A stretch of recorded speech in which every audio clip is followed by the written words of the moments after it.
BMS academy में आपका स्वागत है। हेलो फ्रेंड्स, ट्रिपल सी की सीरीज़ में आपका स्वागत है। मेरा नाम है वरिंदर सिंह। पिछले सेशंस में हमने देखा ऑपरेटिंग सिस्टम क्या है, उसके कार्य क्या हैं और उसकी हिस्ट्री क्या है। इस सेशन से हम बात करने वाले हैं टाइप्स ऑफ ऑपरेटिंग सिस्टम के बारे में। मुख्यतः हमारे पास 9 तरह के ऑपरेटिंग सिस्टम अवेलेबल हैं। Batch processing operating system, single user operating system, multi user operating system, time sharing operating system, multi tasking operating system, embedded operating system, real time operating system, distributed operating system और network operating system. इन सब की जानकारी हम इस session में बारी बारी से लेते हैं। सबसे पहले बात करते हैं सबसे पहले टाइप के ऑपरेटिंग सिस्टम, जो कि पुराना था, अब प्रयोग में नहीं है, बैच प्रोसेसिंग ऑपरेटिंग सिस्टम। इसमें एक यूज़र रहता है, एक से अधिक यूज़र हो सकते हैं। जैसे यहाँ पे एक राइट साइड पे पिक्चर दी गई है, लेकिन मुख्यतः जो यूज़र रहता है वह अपनी जो कार्य है उनको एक जॉब के रूप में एक ऑपरेटर को दे देता है। यहाँ पे डायरेक्ट यूज़र ऑपरेटिंग सिस्टम से कार्य नहीं ले सकता, इसलिए वह ऑपरेटर को अपने सभी कार्य दे देता है। ऑपरेटर एक स्पेशल पर्सन है जो कि जानता है कि किस तरह से बैच प्रोसेसिंग ऑपरेटिंग सिस्टम को प्रयोग किया जा सकता है, उसे कैसे ऑपरेट किया जा सकता है। इस कारण से user directly batch processing operating system से कार्य न लेके अपना जो कार्य है वो ऑपरेटर को दे देता है। ऑपरेटर इस तरह के काफ़ी सारे यूज़र से ली गई सभी एक जैसी टास्क को एक बैच के रूप में बना लेता है, बांध लेता है। अब इन बैचेस को ऑपरेटिंग सिस्टम को दे दिया जाता है ताकि वह बैच प्रोसेसिंग पे कार्य कर सके। यह एक पुराना मेथड था और इस ऑपरेटिंग सिस्टम में सबसे बड़ी परेशानी ही यही थी कि यूज़र सीधे सीधे कंप्यूटर या ऑपरेटिंग सिस्टम से इंटरेक्ट नहीं कर सकता। बीच में ऑपरेटर की आवश्यकता होती। अगर किसी जॉब में कोई प्रॉब्लम आ गया तो उस जॉब्स को दोबारा भरना और उन्हें ठीक करना और उन्हें फिर से एज अ बैच दोबारा सबमिट करना ऑपरेटिंग सिस्टम के साथ बड़ा टेडिशियस टिपिकल टास्क था और उसमें समय भी काफ़ी बर्बाद हो जाता था। इस तरह से इस बैच प्रोसेसिंग ऑपरेटिंग सिस्टम को शुरुआती दौर में तो इस्तेमाल किया गया, लेकिन जैसे ही इसके अल्टरनेटिव आने शुरू हुए इसका प्रयोग लगभग बंद हो गया। इसके पश्चात हमारे पास सिंगल यूज़र ऑपरेटिंग सिस्टम है। सिंगल यूज़र ऑपरेटिंग सिस्टम का अर्थ यह है जिसमें एक यूज़र जो है वो ऑपरेटिंग सिस्टम से कार्य ले सकता है। इस ऑपरेटिंग सिस्टम में मल्टी यूज़र कार्य नहीं कर सकते, अर्थात एक से ज़्यादा लोग एक साथ कार्य नहीं कर सकते। आजकल जो यूज़ आप कंप्यूटर करते हैं, जो पीसीज हैं, घर वाले कंप्यूटर रहते हैं, वो जो मुख्यतः रहते हैं वो आपके पास सिंगल यूज़र ऑपरेटिंग सिस्टम के रूप में ही रहते हैं। इसका यूज़ कई ऑफिस घरों में किया जाता है। जब आपको कोई काम करना है आप कंप्यूटर के सामने बैठते हैं और कर लेते हैं। यह एक तरह से सिंगल यूज़र ऑपरेटिंग सिस्टम का ही उदाहरण है। मल्टी यूज़र ऑपरेटिंग सिस्टम ऐसा सिस्टम होता है जिसमें एक से अधिक लोग एक टाइम पे उस ऑपरेटिंग सिस्टम का प्रयोग कर पाएँ। अब वो ऑपरेटिंग सिस्टम का प्रयोग करते हुए सैकड़ों यूज़र भी एक साथ अपना अपना कार्य कर सकते हैं।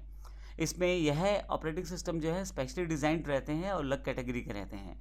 यूनिक्स, लाइनक्स, उबंटू, मैक, ये सब इसी तरह के ऑपरेटिंग सिस्टम के उदाहरण हैं। मल्टी यूज़र ऑपरेटिंग सिस्टम का प्रयोग जो मुख्यतः रहता है वो नेटवर्क में किया जाता है।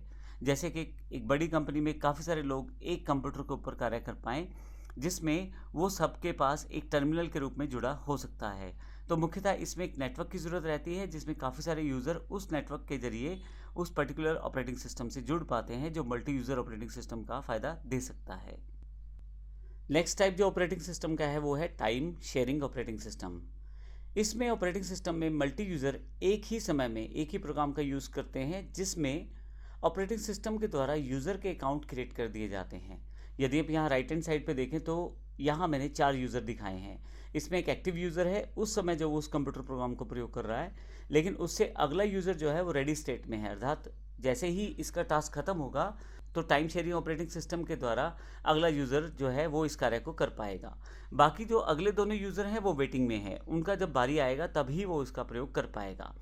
यह इस तरह से संभव हो पाता है कि इस प्रकार के ऑपरेटिंग सिस्टम में यूज़र के अकाउंट्स क्रिएट कर दिए जाते हैं, जिससे कि पहले से ही पता होता है कि यूज़र को सॉफ्टवेयर को यूज़ करने के लिए कितनी परमिशंस हैं। इसके अलावा ये भी पहचानना आसान हो जाता है कि किस समय पे कौन सा यूज़र लॉगिन था, उसने क्या क्या कार्य किया।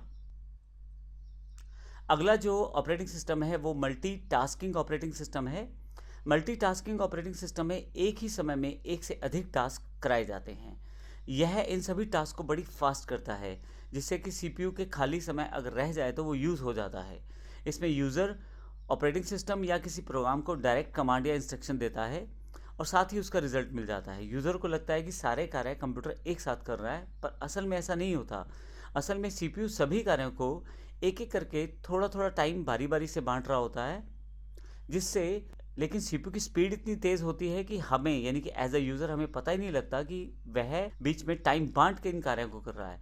हमें ऐसा लगता है कि ये कार्य एक साथ ही साथ साथ चल रहे हैं, क्योंकि सीपीयू की स्पीड बहुत फास्ट होती है, वह बड़ी तेज़ी से इन सभी कार्यों को कर देता है, जबकि यूज़र जो ऑपरेटिंग सिस्टम का प्रयोग करता है उसे लगता है कि सभी कार्य जो हैं वो एक साथ किए जा रहे हैं, जबकि सीपीयू जो है इन सभी कार्यों को बारी बारी से कर रहा होता है। इसमें जैसे एग्जाम्पल के लिए मैंने एक सिस्टम पे गाने लगा लिए जिसमें मैं गाने सुन रहा हूँ, साथ ही टाइपिंग का काम मैं करना चाहता हूँ तो टाइप कर रहा हूँ साथ साथ। एक मैंने गेम भी डाउनलोड लगा ली है और साथ में इंटरनेट का प्रयोग भी कर रहा हूँ।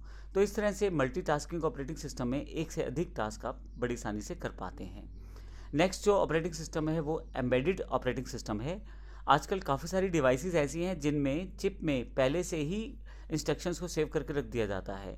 असल में यह एक ऑपरेटिंग सिस्टम के रूप में ही कार्य करती हैं। इन्हें किसी स्पेशल वर्क के लिए ही डिज़ाइन किया जाता है। ऑपरेटिंग सिस्टम किसी भी इलेक्ट्रॉनिक डिवाइस के अंदर एक रोम यानी कि चिप के रूप में अवेलेबल रहती है। इसका एक सिंपल सा एग्जांपल माइक्रोवेव्स हैं, डिजिटल वॉशिंग मशीन जो डिजिटल अवेलेबल हैं, ट्रैफिक कंट्रोल सिस्टम जो अवेलेबल है। अगर आप माइक्रोवेव की बात करें तो एक पैनल अगर आप देखें उस पर दिया जाता है, जिसमें आप पैनल पे सेटिंग करके जो आप टेम्परेचर सेट करना चाहते हैं, प्री हीट करना चाहते हैं या डिशेस के अकॉर्डिंग टेम्परेचर को सेटअप करना चाहते हैं तो बड़ी आसानी से कर पाते हैं। इसमें माइक्रोवेव के अंदर जो एक चिप के रूप में ऑपरेटिंग सिस्टम पहले से अवेलेबल है उसका प्रयोग करके ही ये सारे कार्य संभव हो पाते हैं। इसी तरह से मैं वॉशिंग मशीन का एग्जांपल ले लेता हूँ। आप कपड़े उसमें डाल दें और एक बटन दबा दें, फाइनली कपड़े धोने से लेकर सुखाने तक का सारा कार्य वॉशिंग मशीन खुद ही कर देती है। और इसके लिए आपको समय समय पर अलग अलग बीप्स के साथ जानकारी देती रहती है कि अब वॉशिंग मशीन कौन से फेस में कार्य कर रही है। यह भी एम्बेडेड ऑपरेटिंग सिस्टम के द्वारा ही संभव हो पाता है। इसके पश्चात जो ऑपरेटिंग सिस्टम हमारे पास उपलब्ध है वो है real time operating system. Real time operating system बहुत फास्ट ऑपरेटिंग सिस्टम होते हैं। इनका कार्य जो होता है मुख्यतः एक डेडिकेटेड टाइम में, एक डिफाइंड टाइम में एक पर्टिकुलर टास्क को करना होता है। फास्ट होने की वजह से किसी भी प्रोसेस को बड़ी जल्दी करने की कोशिश करते हैं और मुख्यतः यह रियल टाइम एप्लीकेशंस को सपोर्ट करते हैं। रियल टाइम सिस्टम दो तरह के अवेलेबल हैं, हार्ड रियल टाइम और soft real time systems. Hard real time systems क्या होते हैं? यह ऑपरेटिंग सिस्टम्स गारंटी देता है कि एक डिसाइडेड टाइम में आपके द्वारा दिया गया टास्क पूरा कर लिया जाएगा, अर्थात यह टाइम की मैनेजमेंट प्रॉपर करते हैं और टाइम के पूरे पंक्चुअल होते हैं। सॉफ्ट रियल टाइम सिस्टम थोड़ा सा टाइम को अप डाउन कर सकते हैं, लेकिन फिर भी यह डिसाइडेड टाइम में टास्क को पूरा करने की कोशिश करते हैं। ये दिए गए टास्क को टाइम में पूरा करने की पूरी कोशिश करते हैं और हार्ड रियल टाइम के मुकाबले थोड़े से कम पंक्चुअल रहते हैं, इसलिए इन्हें सॉफ्ट रियल टाइम सिस्टम्स कहा जाता है। इसके पश्चात जो ऑपरेटिंग सिस्टम अवेलेबल है वो है डिस्ट्रीब्यूटेड ऑपरेटिंग सिस्टम। इस ऑपरेटिंग सिस्टम में काफ़ी सारे प्रोसेसर्स का यूज़ अलग अलग तरह के एप्लीकेशंस को चलाने में किया जाता है। इन एप्लीकेशंस या सॉफ्टवेयर का यूज़ बहुत सारे यूज़र कर सकते हैं। यह प्रोसेसर वेरियस कम्युनिकेशन लाइन से एक दूसरे से जुड़े रहते हैं, अर्थात ये सभी जो इसके प्रोसेसर्स रहते हैं अलग अलग माध्यम से सभी यूज़र से जुड़े रहते हैं, इसलिए इन्हें लूजली कपल्ड सिस्टम्स भी कहा जाता है।